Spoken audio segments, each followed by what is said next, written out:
birthday, but also, Katie Nicholl, it's a sort of collective moment to look and reflect. Look and reflect at what has happened to Britain in those 9 decades that the Queen has been on this earth. A challenge to cram it all into a 30-minute parade as well. I mean, I think, Pete has done very well, as has Alan Lloyd. We haven't mentioned her, but she was very involved with the opening ceremony for the Olympics, and together they've done it, actually. Will.i.am, we're so used to seeing you judging people and performances. If I was to ask you to give out of 10, just briefly, what would you give today's parade so far? Today's parade was 10 because of I love the Scottish parade. And we've got some drums coming up, I think.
A giant display of placards has been growing in front of the Royal Box, and this wall represents all our patrons. A visual image that reflects the enormous energy and commitment from Her Majesty to helping so many people.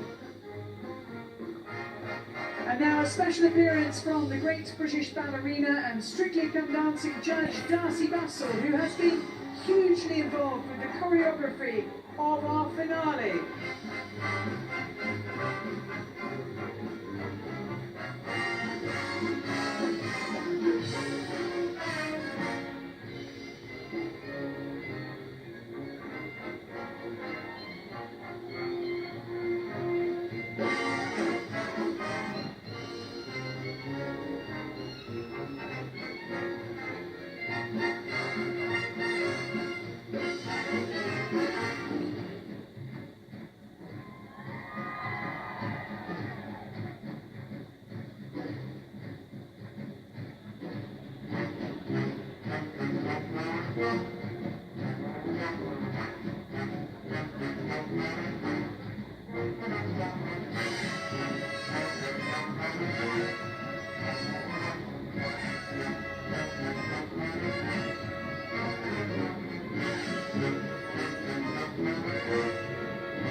And may I now introduce Flight Sergeant Paul Moore from the Queen's Colour Squadron of the Royal Air Force. Sirs, ladies and gentlemen, 3 cheers for Her Majesty the Queen. Hip hip!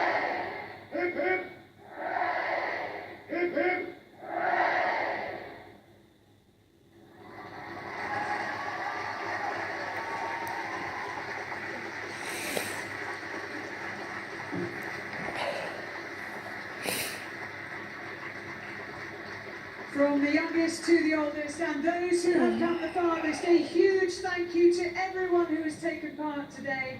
You've kept us dancing, singing, laughing, smiling, even through the showers. To all of those in the Mall, you have made this a special and spectacular day. But most of all, from all of us to the Queen, for leading all of your organisations as patron, thank you.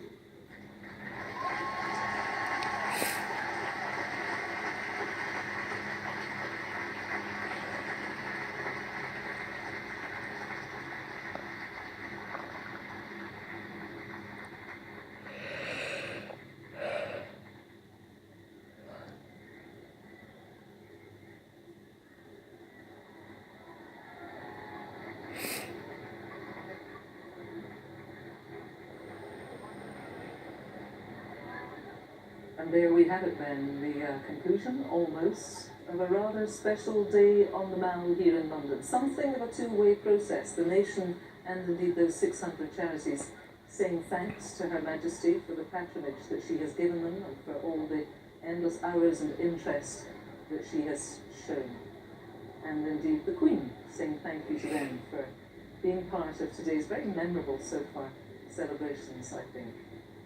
And Sir David Jason has joined us again, will.i.am and Michael Buperko. Constables on with their little baskets of, goodies, and they're sitting there and standing there and eating and drinking bits and stuff in the pouring rain, but with such happiness.